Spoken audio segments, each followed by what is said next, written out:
വണ്ടി ഉപയോഗിക്കുന്ന ആളാണ്. ഇപ്പോൾ ഞാൻ സ്ഥിരമായിട്ട് വണ്ടി ഉപയോഗിക്കുന്ന ആളാണ്. ഞാനിപ്പോൾ ഡെയിലി ഒരു 200 രൂപയ്ക്ക് പെട്രോൾ അടിക്കുകയാണെങ്കിൽ, പണ്ടാണെങ്കിലും ഇപ്പോഴാണെങ്കിലും ഞാൻ 200 രൂപയ്ക്കാണ് പെട്രോൾ അടിക്കുന്നത്.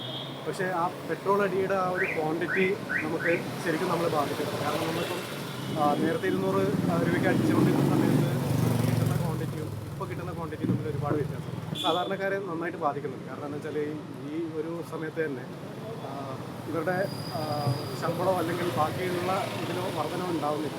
പക്ഷെ അതേസമയത്ത് ചിലവ് ഭയങ്കര കൂടിക്കൊണ്ടിരിക്കുകയാണ്.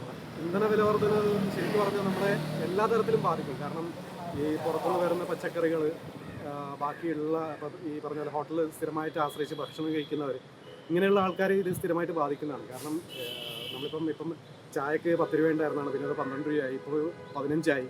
അപ്പോൾ അങ്ങനെയുള്ള കുറേ പ്രശ്നങ്ങൾ, അതായത് സ്ഥിരമായിട്ട് പൊതു വാഹനങ്ങൾ അല്ലെങ്കിൽ പൊതു ഹോട്ടലുകൾ ഭക്ഷണം കഴിക്കുന്ന ആൾക്കാർ, അങ്ങനെയുള്ള ആൾക്കാരെ ഒരുപാട് തരത്തിൽ ഇത് ബാധിക്കും. കാരണം ഇവരുടെ വരുമാനമൊന്നും ഒരിക്കലും കൂടുന്നില്ല.